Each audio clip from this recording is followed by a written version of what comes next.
That's an interesting question because I think you're going to be okay, but you know what? We can check under the statute specifically because it does talk about that under the court control, but it's not part of the court at that time. So let's see what that says. That's an interesting distinction. Courthouse security. No person shall knowingly carry a loaded firearm, blah, blah, blah, whether concealed or in the open, within the person's control in a courtroom or area used by the court. But then it defines, and this is interesting here where it defines area used by the court. It means a building dedicated exclusively to court use, the entire building exclusive of the area, and any other building which includes a court facility, courtroom, jury assembly, deliberations, judge chambers, etc., waiting areas directly connecting these rooms. Then it says, provisions shall not. Now, it looks like you would have a problem there because it is covered by that. However, the one thing I want to point out is here.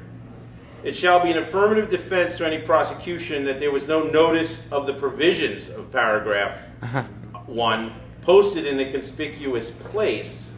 And additionally, we had this issue come up where it says, just read this here. Area used by the court. Here.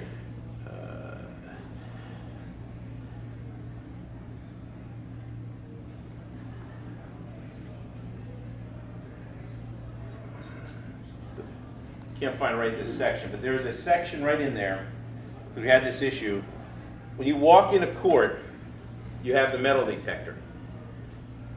Prior to that metal detector, you are legal to have your firearm. You can't go through it, but once you get to it, they are allowed to have facilities to check your firearms. Some do, some don't. What I understand in some towns, this is shown to me, if you check your firearm prior to that entranceway, which is where the stop line is and you can do it, before your firearm is returned, they run a NICS check through the state gun line on you, unbeknownst to you. Without your consent. So I would not, right, without your consent. Now, that issue is something that I've been battling because, and we'll talk about a little later, there's an abuse of New Hampshire's state gun line versus the national NICS line. That's one area of abuse. So I would never recommend checking your firearm at a court that even does it. Not all of them do. But I had one bailiff told me that if someone comes up to that metal and says he has a gun, what should he do? He said he would arrest him, but I showed him it would actually be a false arrest because you're allowed right up to that point. But the one place to definitely exercise a lot of caution is at that courthouse. Yes, Ken. What does loaded constitute? Chamber or just a loaded? Good point. Good point. Here's the thing. Back to our handgun carry, if you want to push the envelope to the max, if you have a handgun with no round in the chamber and a loaded magazine not in the firearm, then that is as close to loaded as you can get, not need a carry license, and still be legal. And I actually had a case recently involving that very thing where they couldn't, and that's because the language is with the magazine in it, with. So that's where so if the magazine is loaded, but it's not in the gun and there's nothing in the chamber, then you have that unloaded. Yes. Do you want to report that way? No. You never go to court with a loaded or unloaded or anything. No courthouse in any way. Right, and cameras. Audio recording. Well, I'll tell you what, all the courts, I even had one guy once stop me and tell me I had to have a whistle on my key ring. He confiscated my whistle. What do I do this all day, you know? Gonna take my fingers? I mean, it's pretty stupid, yeah. So with that loaded magazine outside of the gun, can I conceal that without a license? Yes. You're pushing the envelope, but the answer to that is yes. That is it, but no other, yeah, the back. Is there a precedent for what constitutes open carry versus concealed in terms of like a percentage of the weapon? I don't have any case law on that, but it better be open, You know, I mean, fully exposed.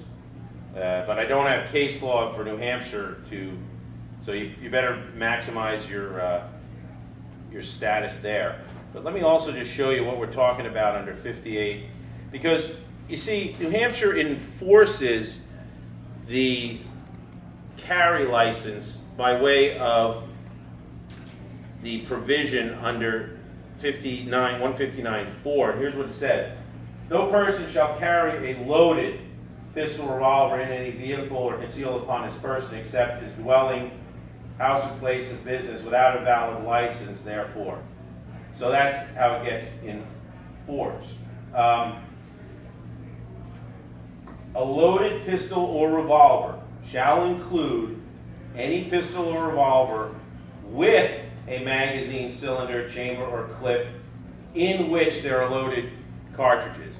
So we're playing with that word with in that. That's why I said you're pushing the envelope right to the edge. For each violation, Class A misdemeanor. After that, it's a B felony within 7 years. And have that gradient grid for prosecutions. Now, of course, we as freedom and liberty folks, we say that shouldn't be there at all. Of course, we want to see a no license carry, and there's issues with that. But just to distinguish something between New Hampshire and New Jersey.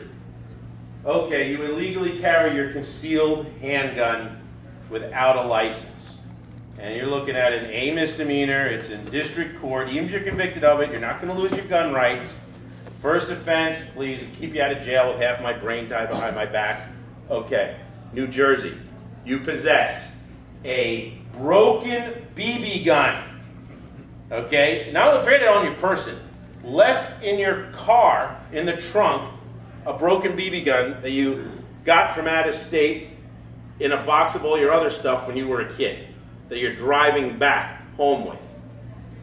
That is a violation of New Jersey's handgun possession, because they view air pistols, and it doesn't matter whether it's operable, as firearm, and all you're facing there is 10 years in state's prison with a presumptive 7 years and a minimum mandatory 3 to 5 before you can get parole. First offense, no discretion on behalf of the judge. That's a difference right there, New Hampshire, New Jersey. Yes, sir. So how do you get the BB gun for point and point? So what? Oh, how? Yeah. Right. How do you get?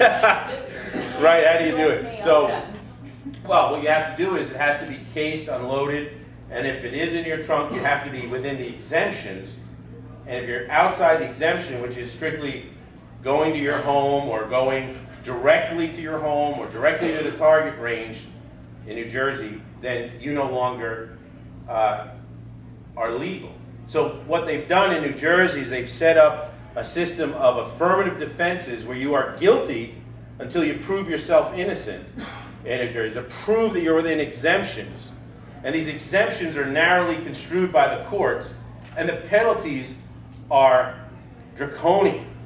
And that is, and they recently bumped these up to that second degree within the last 2 years. Same for possession of a dreaded assault firearm. Now let me tell you, New Jersey, an assault firearm includes the Marlin Model 60 .22 rifle, the Remington 552, because it holds over 15 shorts. And the limit in New Jersey is any semi-automatic rifle with a fixed magazine capacity holding over 15 rounds.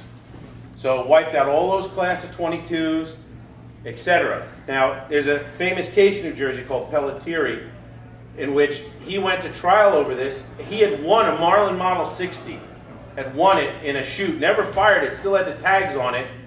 They ended up getting it out of his safe. He was charged with another charge that was dismissed, but they still had the gun. He had no priors, no problems. But once they had that, He was convicted for possession of an assault